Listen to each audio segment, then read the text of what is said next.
ఓం శాంతి 22/1986 అవ్యక్త బాప్దాదా యొక్క మధుర మహావాక్యాలు. ఎగిరే కళ ద్వారా సర్వులకు మేలు. ఈరోజు విశేషంగా డబల్ విదేశీ పిల్లలకు డబల్ అభినందనలు తెలిపించడానికి వచ్చాం. ఒకటి, దూరదేశంలో భిన్న ధర్మాలలోకి వెళ్ళినా కానీ భారతదేశంలో సమీపంగా ఉన్న అనేక ఆత్మల కంటే త్వరగా తండ్రిని గుర్తించారు. తండ్రిని గుర్తించినందుకు అనగా తమ భాగ్యాన్ని ప్రాప్తి చేసుకున్నందుకు అభినందనలు. రెండవది, ఎలాగైతే తీవ్ర వేగంతో గుర్తించారో అంతే తీవ్ర వేగంతో స్వయాన్ని సేవలో పెట్టారు. కావున సేవలో తీవ్ర వేగంతో ముందుకు వెళ్తున్నందుకు రెండవ అభినందనలు. సేవలో వృద్ధి తీవ్ర వేగంతో జరుగుతుంది. ఇక ముందు కూడా డబల్ విదేశీ పిల్లలు విశేష కార్యం కొరకు నిమిత్తంగా అవ్వాలి. భారతదేశంలో విశేషంగా నిమిత్తమైన ఆది రత్నాలు స్థాపనా కార్యంలో చాలా దృఢమైన పునాదిగా అయ్యి స్థాపనా కార్యాన్ని చేశారు. మరియు డబల్ విదేశీ పిల్లలు నలువైపులా శబ్దాన్ని వ్యాపింపచేయడంలో తీవ్ర వేగంతో సేవ చేశారు. ఇంకా చేస్తూనే ఉంటారు. కావున పిల్లలందరూ రావటంతోనే, జన్మించడంతోనే చాలా త్వరగా సేవలో ముందుకు వెళ్తున్నందుకు వారికి బాప్దాదా విశేషంగా అభినందనలు తెలుపుతూ ఉన్నారు. కొద్ది సమయంలోనే సేవను భిన్న భిన్న దేశాలకు విస్తరింపచేశారు. కావున శబ్దాన్ని వ్యాపింపచేసే కార్యం సహజంగా వృద్ధి చెందుతూ ఉంది. కనుక సదా డబల్ లైట్గా అయ్యి డబల్ కిరీటధారులుగా అయ్యేందుకు సంపూర్ణ అధికారాన్ని ప్రాప్తి చేసుకునే తీవ్ర పురుషార్థాన్ని తప్పకుండా చేస్తారు. ఈరోజు విశేషంగా కలుసుకునేందుకు వచ్చాం. అందరి హృదయాలలో సంతోషపు వాయిద్యాలు మ్రోగుతూ ఉండడం బాప్దాదా చూస్తూ ఉన్నారు. పిల్లల సంతోషంతో కూడిన రాగాలు మరియు సంతోషపు గీతాలు బాప్దాదాకు వినిపిస్తూ ఉన్నాయి. స్మృతి మరియు సేవలో చాలా ప్రేమతో ముందుకు వెళ్తున్నారు. బాబా స్మృతి ఉంది, సేవ కూడా ఉంది. కానీ ఇప్పుడు ఎక్స్ట్రా ఏం జరగాలి? రెండు ఉన్నాయి, కానీ సదా రెండింటి బ్యాలెన్స్ ఉండాలి. ఈ బ్యాలెన్స్ స్వయానికి మరియు సేవలో తండ్రి ఆశీర్వాదాల అనుభవజ్ఞులుగా చేస్తుంది. సేవ చెయ్యాలి అని ఉత్సాహ ఉల్లాసాలు ఉంటాయి. ఇప్పుడు ఇంకా సేవలో స్మృతి మరియు సేవల బ్యాలెన్స్ను రెండు సమతుల్యంగా ఉంచడం ద్వారా విశ్వంలో ఎక్కువ శబ్దం బిగ్గరగా ప్రతిధ్వనిస్తుంది. విస్తారమును చాలా బాగా చేశారు. విస్తారం తర్వాత ఏం చేయాలి? విస్తారంతో పాటు ఇప్పుడు ఇక సేవ యొక్క సారంగా ఎటువంటి విశేషాత్మలను నిమిత్తంగా చేయాలి అంటే ఆ విశేషాత్మలు భారతదేశంలోని విశేషాత్మలను మేల్కొల్పాలి. ఇప్పుడు భారతదేశంలో కూడా సేవ యొక్క రూపురేఖలు సమయానుసారంగా వృద్ధి చెందుతూ ఉన్నాయి. నేతలు, ధర్మ నేతలు, వీరితో పాటు అభినేతలు, నటులు కూడా సంపర్కంలోకి వస్తున్నారు. ఇంకా ఎవరు రావాలి? సంపర్కంలోకి అయితే వస్తున్నారు, నేతలు కూడా వస్తున్నారు. కానీ విశేషంగా రాజకీయ నేతలకు కూడా సమీప సంపర్కంలోకి రావాలి అనే సంకల్పం తప్పకుండా ఉత్పన్నం కావాలి. డబల్ విదేశీ పిల్లలందరూ ఎగిరే కళలోకి వెళ్తున్నారు కదా. ఎక్కే కళలోని వారు కాదు కదా. ఎగిరే కళ ఉందా? అంత తీవ్ర వేగం ఉందా? ఎగిరే కళలో ఉండడము అనగా సర్వులకు మీ ద్వారా మేలు జరుగుతుంది. ఎప్పుడైతే పిల్లలందరూ ఏకరసమైన ఒకే విధంగా ఎగిరే కళలోకి వస్తారో అప్పుడు అందరికీ మేలు జరుగుతుంది, అనగా పరివర్తన కార్యం సంపన్నమవుతుంది. ఇప్పుడు ఎగిరే కళ ఉంది, కానీ ఎగరడంతో పాటు స్థితులు కూడా స్టేజెస్ ఉన్నాయి. ఒక్కోసారి చాలా మంచి స్థితి ఉంటుంది, ఒక్కోసారి స్థితి కోసం పురుషార్థం చేయాల్సిన స్థితి ఉంటుంది. సదాకాలము మరియు మెజారిటీ వారి ఎగిరే కళ ఉండడం అనగా సమాప్తి జరగడం. ఇప్పుడు ఎగిరే కళయే శ్రేష్టమైన స్థితి అని పిల్లలందరికీ తెలుసు.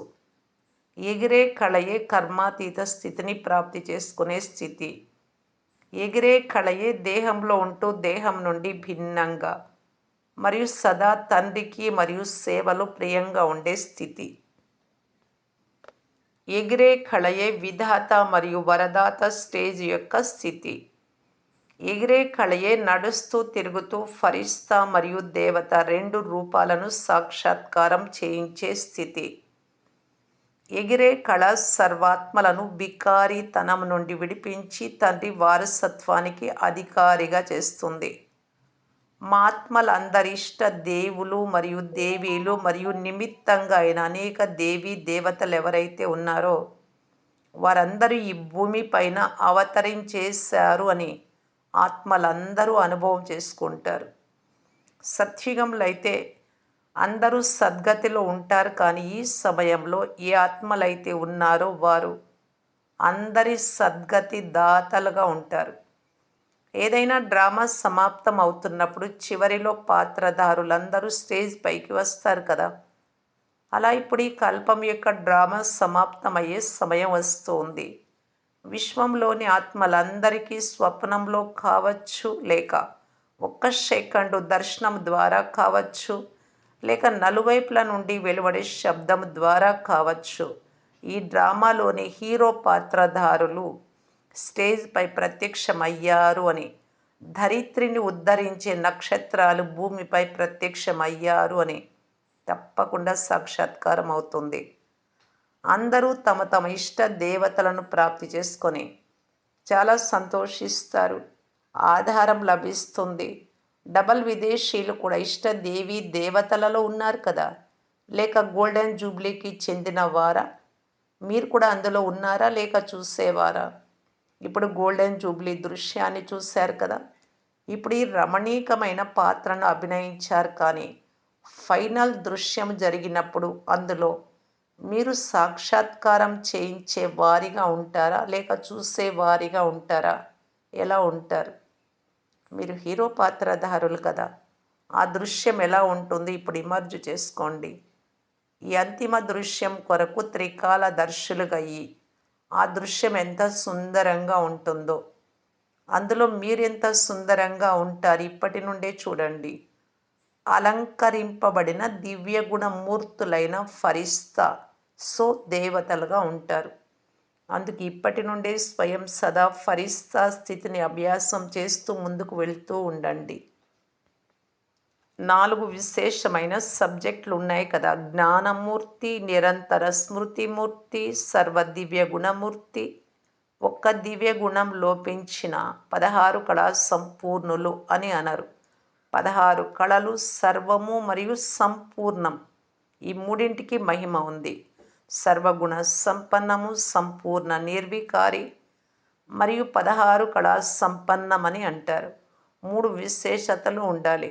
16 కళలు అనగా సంపన్నంగాను ఉండాలి, సంపూర్ణంగాను ఉండాలి, అంతేకాక సర్వము ఉండాలి, అన్నీ ఉండాలి. కనుక ఇది చెక్ చేసుకోండి.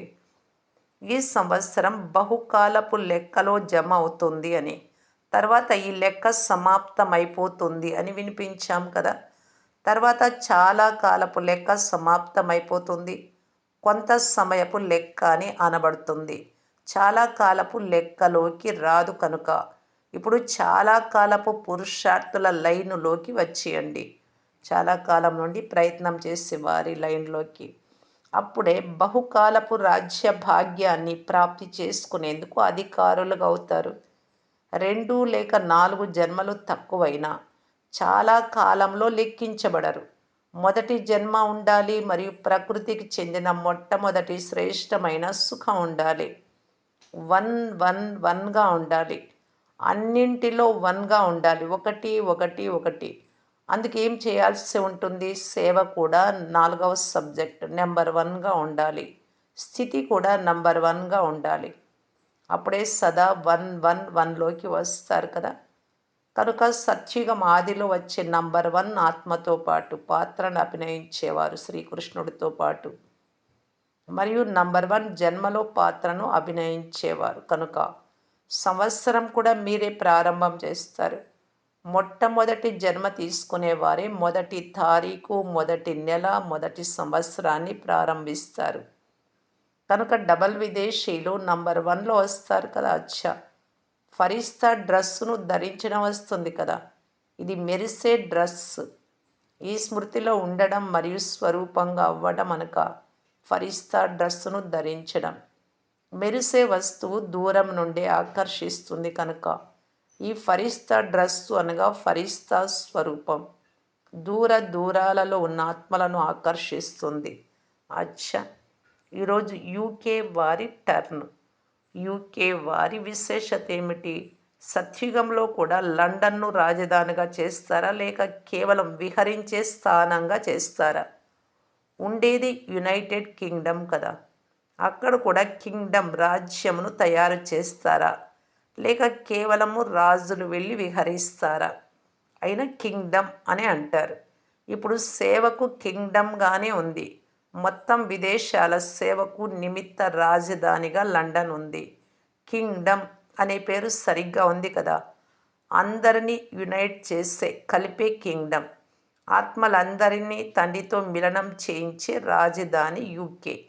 వారిని బాప్దాదా ఓకేగా ఉండేవారు అని అంటారు. యూకే అనగా ఓకేగా ఉండేవారు. ఎప్పుడు ఎవరిని అడిగినా కానీ ఓకే అంతే కదా. బాగానే ఉన్నారు అని నిట్టూర్పుతో అనరు కదా, బాగానే ఉన్నాము అని. అంతా బాగున్నప్పుడు ఓకే అని అంటారు. రెండు ఓకేలకు నిదానంగా చెప్పే ఓకేకు, ఉత్సాహంగా చెప్పే ఓకేకు తేడా ఉంటుంది. మరి సంగంయుగ రాజధాని సేవా రాజధానిలో రాజ్య సత్తా అనగా రాయల్ ఫ్యామిలీకి చెందిన ఆత్మలు తయారయ్యేందుకు ప్రేరణ నలువైపులా వ్యాపించాలి. కనుక రాజధానిలో రాజ్య అధికారులను తయారు చేసే రాజ్య స్థానం అయితే అయింది కదా. కావున బాప్దాదా ప్రతి దేశం యొక్క విశేషతను విశేష రూపంలో గుర్తు చేస్తారు. అంతేకాక విశేషత ద్వారా ముందుకు తీసుకెళ్తారు. బాప్దాదా బలహీనతలను చూడరు, కేవలం సూచనని ఇస్తారు. చాలా మంచివారు మంచివారి అని అంటూ చాలా మంచిగా అయిపోతారు. బలహీనంగా ఉన్నావు అని అంటే బలహీనంగా అవుతారు. లోపాలనే చెప్తూ ఉంటే లోపాలు ఉండేవారిగా అవుతారు. ముందే బలహీనంగా ఉన్నవారిని ఎవరైనా నీవు బలహీనంగా ఉన్నావు అంటే మూర్ఛితులవుతారు. ఎంత మూర్ఛితులుగా ఉన్నా వారికి శ్రేష్ఠ స్మృతి అనే విశేషతల స్మృతి అనే సంజీవని మూలికను తినిపిస్తే మూర్ఛితుల నుండి మెలకువలోకి వస్తారు. సంజీవని మూలిక అందరి వద్ద ఉంది కనుక విశేషతల స్వరూపం అనే దర్పణాన్ని వారి ముందు ఉంచండి. ఎందుకంటే ప్రతి బ్రాహ్మణాత్మ విశేషమైనదే. కోట్లాది మందిలో కొద్ది మంది కదా, మరి విశేషమైన వారే కదా. కేవలం ఆ సమయంలో తమ విశేషతను తమ గొప్పతనాన్ని మర్చిపోతారు. వారికి గుర్తు చేపించే విశేషాత్మగా తప్పకుండా మీరు కావాలి. విశేషతలను ఎంతగా వర్ణిస్తారో అంతగా వారికి తమలోని బలహీనతలు ఇంకా ఎక్కువగా స్పష్టంగా అనుభవం అవుతాయి. మంచి చెప్పే కొద్దీ నాలో ఇది ఉండకూడదు కదా అనేది వస్తుంది. మీరు అనుభవం చేయించే అవసరం ఉండదు. మీరు ఎవరికైనా వారి బలహీనతలను వినిపిస్తే వారు వాటిని దాచిపెడతారు.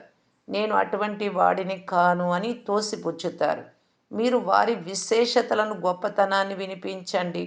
ఎంతవరకు అయితే స్వయానికి స్వయమే బలహీనతలను అనుభవం చేయరో వారికి వారు, అంతవరకు వారు మారలేరు, పరివర్తన చేసుకోలేరు.